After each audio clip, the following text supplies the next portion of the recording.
Good morning. This is the 11th lecture of topic Origin and Evolution of Life. This topic consists so many little concepts. So yesterday or in last lecture we naturally forget very small concept vestigial organ. So we discuss first this article and then explain another next articles. We see one by one. First about vestigial organ. Here vestigial organs are those organs which are functionless, which is not useful. ते फारसे उपयोगात पडत नाहीत, त्यांचं शरीरामध्ये फारसं महत्व राहिलेलं नसतं. But ancient time they are functional. जे कोण आपले पूर्वज असतील त्या पूर्वजांच्या कालखंडामध्ये ते बऱ्यापैकी ऍक्टिव्ह होते, बऱ्यापैकी फंक्शनल होते. पण आज मितीला आजच्या घडीला ते फारसे उपयोगात येत नाहीत. That concept is called as a vestigial organ. Example, our Cookie's bone. Cookie's bone means rudimentary tail. In ancient time, we have a long, elongated, cylindrical tail. फार प्राचीन काळी जे कोण आपले पूर्वज होते त्या पूर्वजांना शेपटी होती.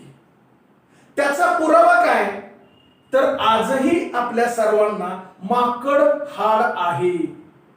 म्हणजे सपोज दिस इज द सॅक्रम. हे आपलं सॅक्रम असेल की जे आपल्या सीट मध्ये असतं आणि या सॅक्रमच्या टोकाला इथं हे अशा पद्धतीनं कुकीज बोन असतं. 1 2 3 4 made up of 4 small fused bones. चार छोटी छोटी हाडं एकत्रित येऊन एक छोट्या शेपटी सारखं बेस तयार होतो. याला आपण कुकीज असं म्हणतो. In another term it is called as a rudimentary tail. म्हणजे प्राचीन काळी आपणाला शेपटी होती त्याचा पुरावा म्हणजे हे माकड हाड. याला आपण कुकीज असं म्हणतो.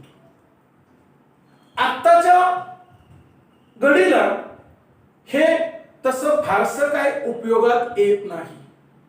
त्याचा फार फायदाही नाही, फार तोटाही नाही. अशा पद्धतीचं हे व्हेस्टिजियल ऑर्गन मध्ये हा कुकीज एक येईल. The next year suppose this is our intestine.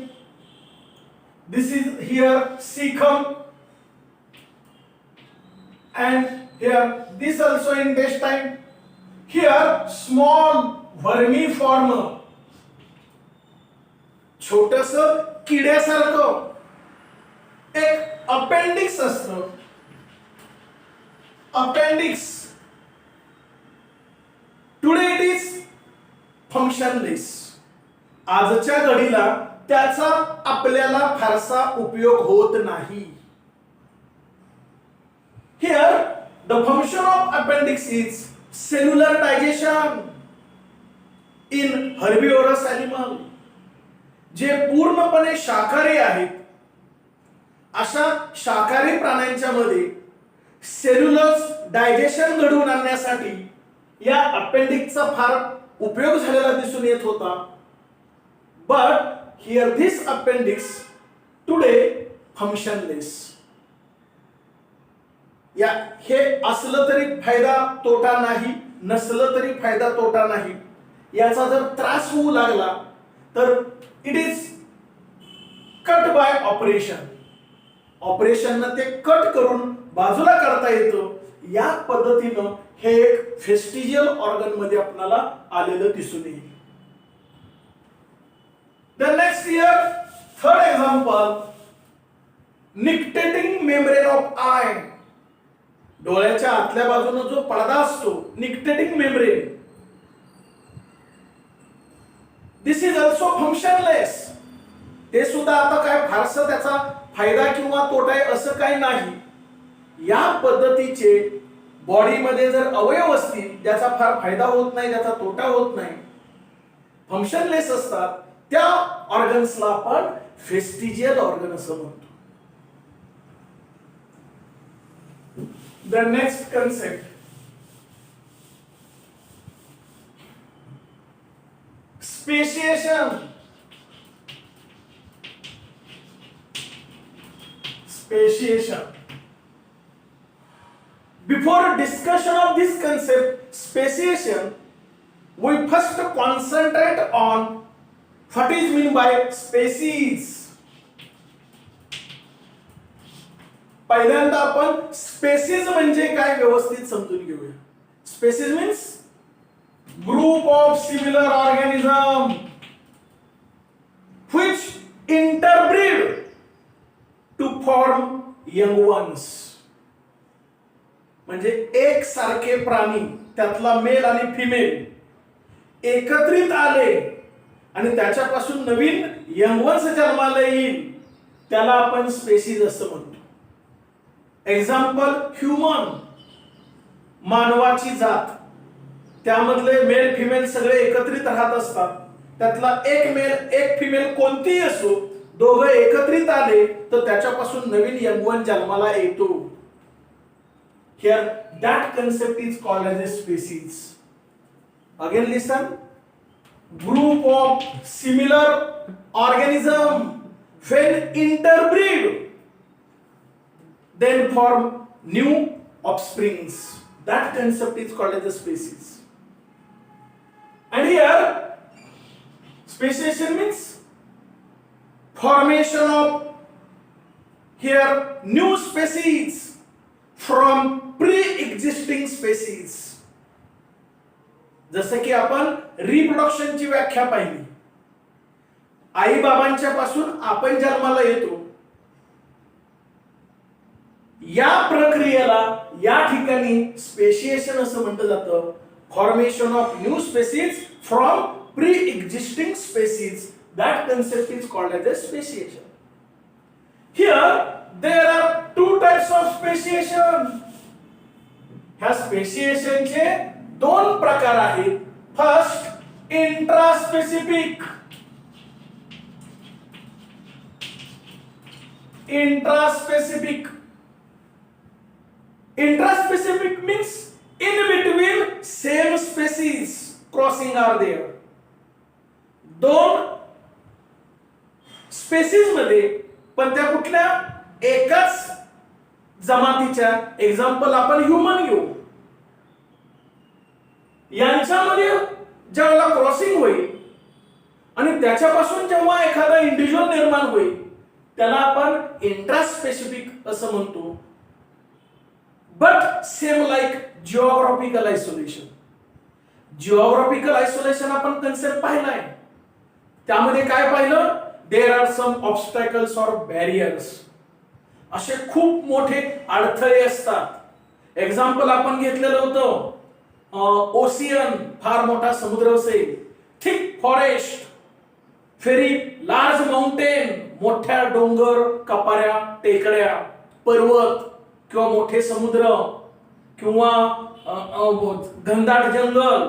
त्यामुळे काय होतं, पलीकडच्या बाजूची असणारी मानवाची जमात, अलीकडच्या बाजूला असणारी मानवाची जमात, दोघे एकमेकाला पाहू शकत नाहीत, भेटू शकत नाहीत, त्यामुळे एकत्रित येऊ शकत नाहीत, त्यामुळे त्यांच्यामध्ये काय क्रॉसिंग होऊ शकत नाही आणि त्यांच्यापासून नवीन कुणीही जन्माला येऊ शकत नाही. या पद्धतीनं some group of individuals naturally isolated and then form new species. That concept is called as actually intraspecific. आणि त्यामधला जो पहिला प्रकार येतो तो ॲलोपॅट्रिक. ॲलोपॅट्रिक तो आता जो मी डिस्कस केला, जे मी एक्झाम्पल दिलं जिओग्राफिकल आयसोलेशन, ते ऍक्च्युली याचे एक्झाम्पल आहे ॲलोपॅट्रिक इंट्रास्पेसिफिक स्पेशिएशन. मग यातला दुसरा प्रकार कोणता आहे, तर सिम्पॅट्रिक स्पेसिएशन. सिम्पॅट्रिक स्पेसिएशन यामध्ये काय होतं, here one spaces isolated naturally, एकच स्पेसिस नॅचरली आयसोलेट झालेले, त्यांच्यामध्ये कॉम्बिनेशन झालेलं आहे, क्रॉसिंग झालेलं आहे, and then form new species. But here with the help of mutation, या ठिकाणी म्युटेशन घडल्यामुळं नवीन जी काय ऑफस्प्रिंग जन्माला आला त्याच्यामध्ये अचानक काहीतरी बदल झालेला आपल्याला दिसून येतो. म्युटेशन येऊन फिरवेल, आपण म्युटेशन कन्सेप्ट पाहिलेला आहे. Sudden change takes place in an organism called as a mutation. अचानक काहीतरी जीन मध्ये बदल होतो, जीन फ्रिक्वेन्सी मध्ये बदल होतो, क्रोमोसोम मध्ये बदल होतो, म्हणून म्युटेशन घडतं आणि म्हणून नवीन येणारा जो ऑर्गॅनिझम आहे तो त्याच्यामध्ये बदल दिसतो. That change is called as a sympatric speciation. पण मात्र हे एकाच स्पेसिस मध्ये घडतं आणि म्हणून याला इंट्रास्पेसिफिक असं म्हटलं जातं. Then second type, interspecific. Interspecific means in between two different species. दोन वेगळ्या व्हरायटी असतील, तेही एक्झाम्पल आपण पाहिलं होतं. फर्स्ट मूल, खेचर, यामध्ये मेल डॉंकी, फिमेल हॉर्स. आता हॉर्स आणि डॉंकी दोन वेगळ्या व्हरायटी आहेत, दोन वेगळ्या स्पेसिस आहेत, पण त्यातला मेल कोण डॉंकी, फिमेल कोण हॉर्स. त्या दोन वेगळ्या व्हरायटी एकत्रित आल्या तर त्याच्यापासून जे नवीन यंगवंश जन्माला येतो त्याला आपण मूल असं म्हणतो, खेचर. अपोजिट टू दिस, उलट सुद्धा होऊ शकतं. हिअर मेल हॉर्स आणि फिमेल डॉंकी हे जर दोन एकत्रित आले तर त्याच्यापासून जे ऑफस्प्रिंग होतो त्याला हिन्नी असं म्हटलं जातं, हिन्नी. आणि हे दोघही कसे आहेत, स्टराईल, वांज आहेत. यांच्यापासून पुन्हा नवीन यंगवंश जन्माला येत नाही. का, तर इथं इंटरस्पेसिफिक हायब्रिडायझेशन झाल्यासारखं आपल्याला दिसून येतं. ऍक्च्युली इथं हायब्रिडेशन झालेलं आहे, दोन वेगळ्या व्हरायटीमध्ये क्रॉसिंग झालेलं आहे. निसर्ग नियमानुसार दोन वेगळ्या व्हरायटीमध्ये कधीही क्रॉसिंग होत नाही. चुकून झालंच तर नवीन यंगवंश कधीही जन्माला येत नाही. आणि त्यातून सुद्धा चुकून यंगवंश जन्माला आला तर तो असा मूल किंवा हिन्नी सारखा असेल, अनफर्टाईल असेल, स्टराईल असेल, म्हणजे वांज असेल, त्याच्यापासून नवीन उत्पत्ती जन्माला येत नाही. या स्पेसिएशनला म्हटलं जातं interspecific speciation. I hope you understand about this concept, speciation. Then third concept,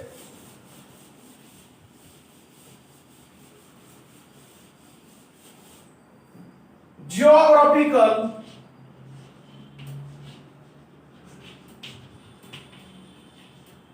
time scale.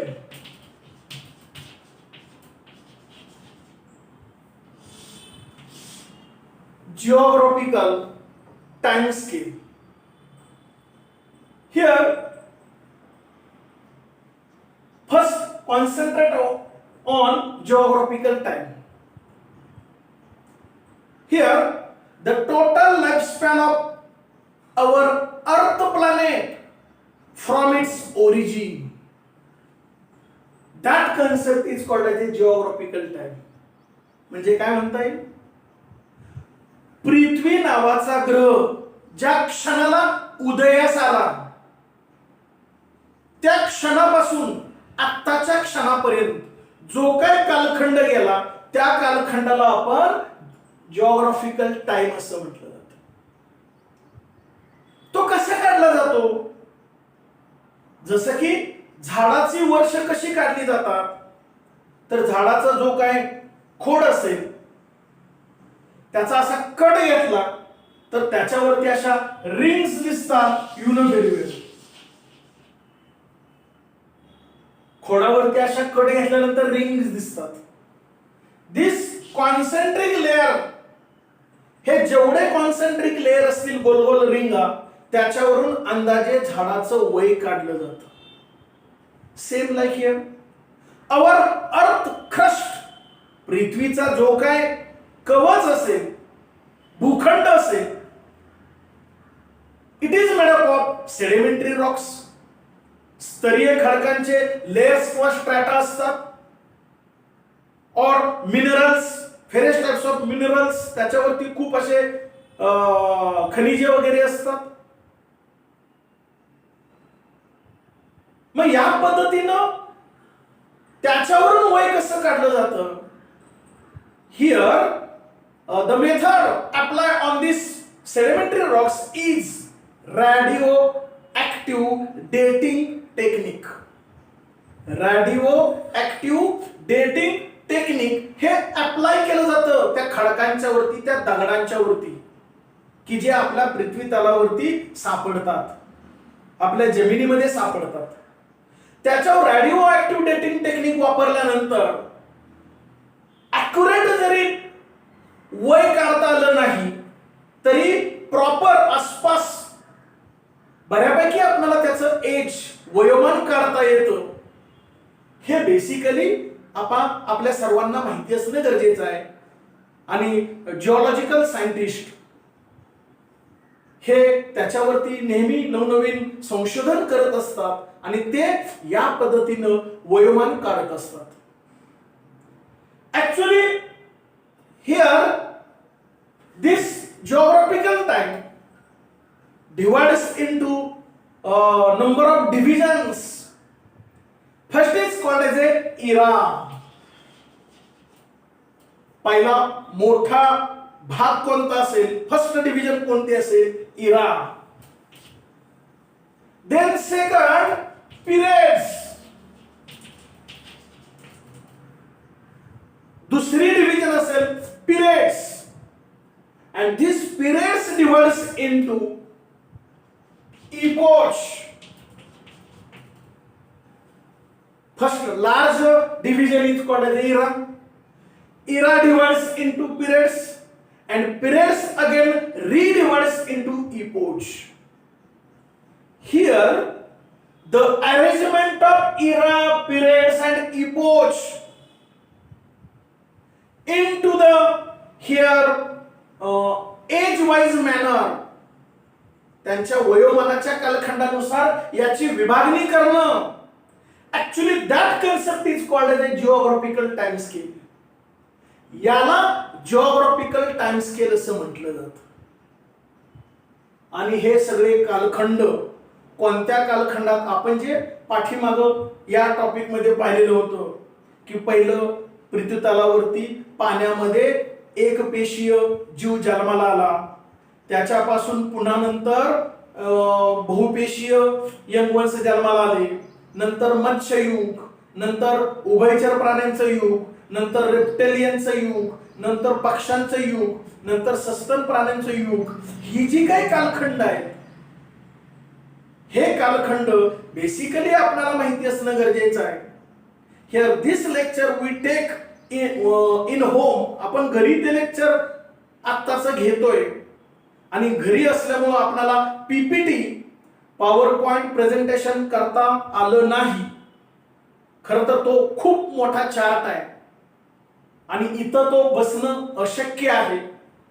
त्यामुळं तुम्ही आपापल्या टेक्स्टबुक मध्ये तो जो फार मोठा डिटेल चार्ट आहे त्याच्यामध्ये इरा कसा आहे, पिरियड्स कसे आहेत, इपोच कसे आहे आणि कोणत्या कालखंडामध्ये कोणते ऑर्गॅनिझम जन्माला आले किंवा अस्तित्वात होते, हा सगळा डिटेल चार्ट तुमच्या टेक्स्टबुक मध्ये दिलेला आहे. तो अत्यंत बारकाईनं ऑब्झर्व करा, त्याचं वाचन करा, त्याचं चिंतन करा, त्याच्यावरती विचार करा. आणि जर काय तुम्हाला शंका आली तर नंतर तुम्ही मला विचारू शकता. पण या पद्धतीचं आपल्या पृथ्वी तलाची विभागणी झालेली आहे, याला आपण जिओलॉजिकल टाइम स्केल असं म्हणतो. I hope you understand about this concept. Okay, thank you.